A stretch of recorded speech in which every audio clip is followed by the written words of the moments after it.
Oke, kali ini kita akan mencoba untuk menyusun tabel distribusi frekuensi dari data yang kita punya. Hanya kali ini kita akan menggunakan Microsoft Excel. Nah, ini adalah data yang kita punya hari ini. Ada beberapa data.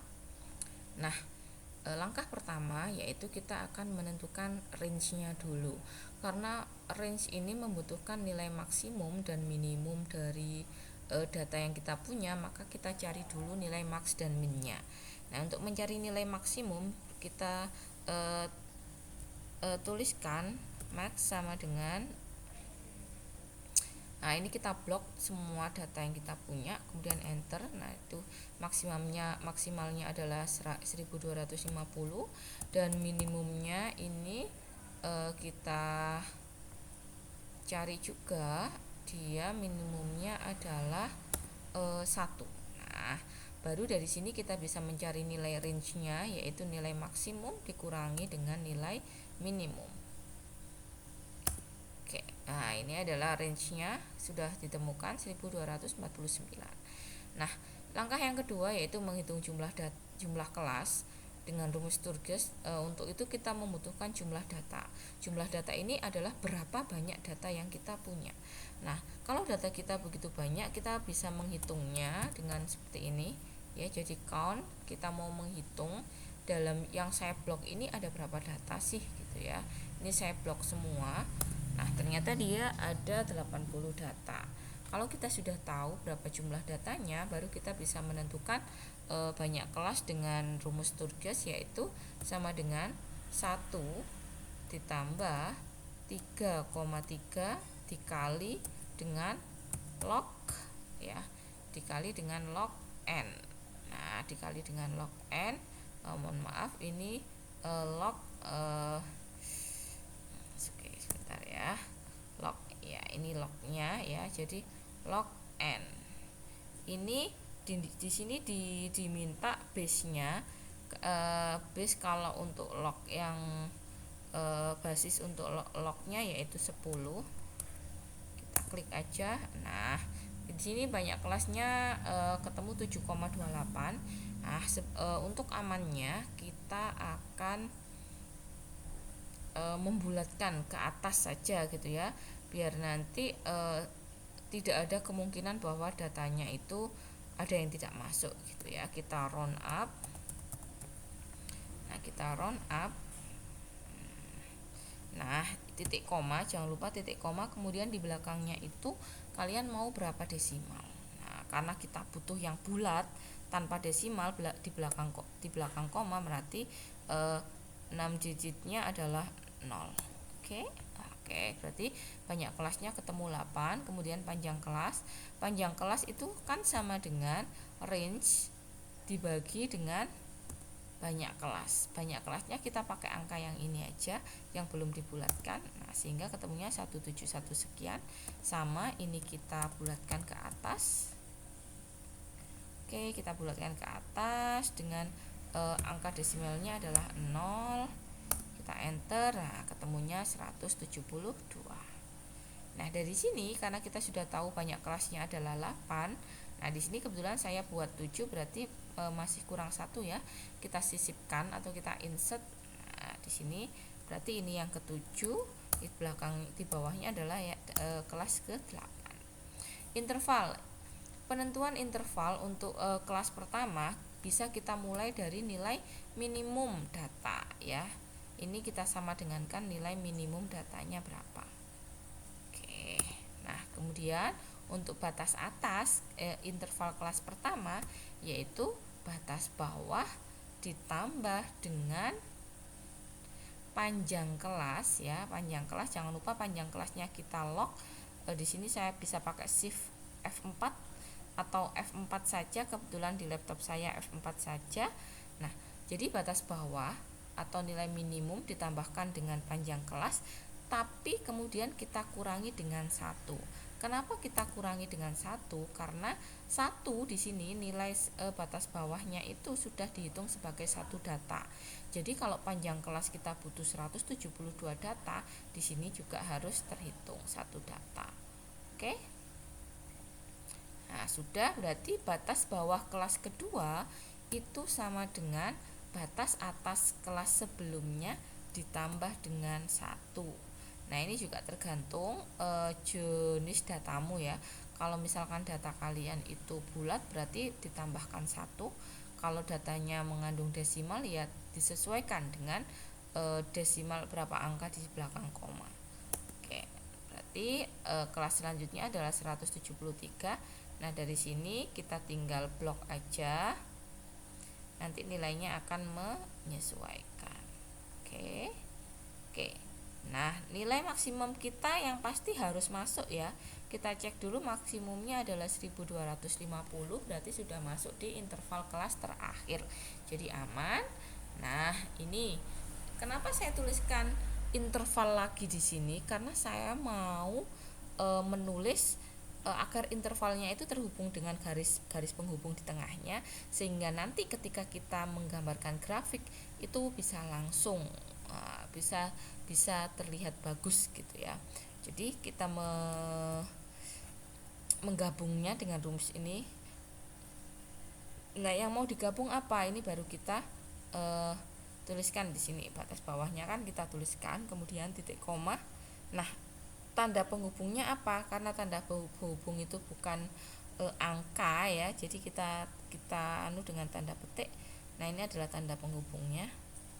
Misalkan seperti ini. Nah, kemudian titik koma, baru interval batas atasnya berapa? Di sini karena ketutup, batas atasnya adalah C25. Berarti saya tuliskan C25 gitu ya. Kita enter. Nah, ini sudah terlihat bagus ya. Oke, kita tinggal tarik ke bawah aja. Nah, sudah. Jadi kelas intervalnya juga sudah tertulis dengan bagus di sini intervalnya. Nah, kemudian untuk menentukan frekuensi dari tiap kelas. Nah, ini kita langsung saja.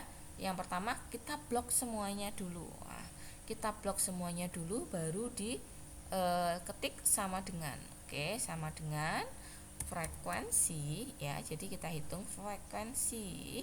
Kemudian kita blok semua data yang kita punya di sini.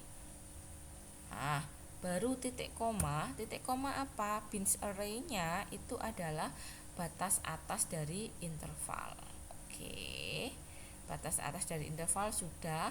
Ini jangan langsung di enter, tapi kalian tekan tombol Ctrl, Shift, dan Enter secara bersamaan.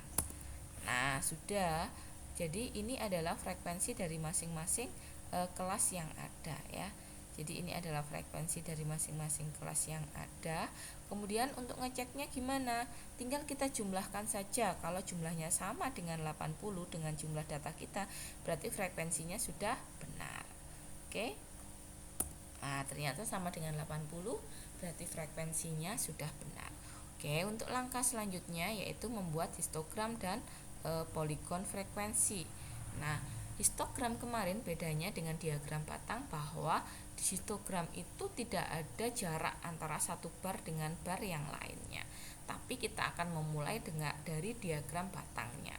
Oke, untuk membuat grafik yang pertama kita blok dulu interval dan frekuensi ya. Kemudian insert, kita pilih grafik yang kita mau. Kita mau buat histogram tapi kita mulai dari diagram batang dulu. Oke, udah ya, kita pilih diagram batang sudah. Nah, ini saya mau gridnya saya delete aja biar bagus gitu ya. Kemudian datanya jangan lupa disesuaikan dengan data yang kita nama yang kita punya di atas ini. Oke. Oke, sudah. Oke. Ini kita ganti dengan yang kita itu tadi ya. Oke, nah sudah. Nah, ini sudah terlihat. Ini adalah intervalnya, yang atas ini yang Y ini adalah frekuensi. Nah, langkah selanjutnya kita mau apa? Kita mau membuat histogram. Nah, membuat histogram apa? Berarti kita harus meremove gitu ya, space atau gap di antara bar-bar ini. Gimana caranya? Jadi kita klik di grafiknya, kemudian di barnya, kemudian kita klik kanan. Oh, maaf, ada kesalahan di sini.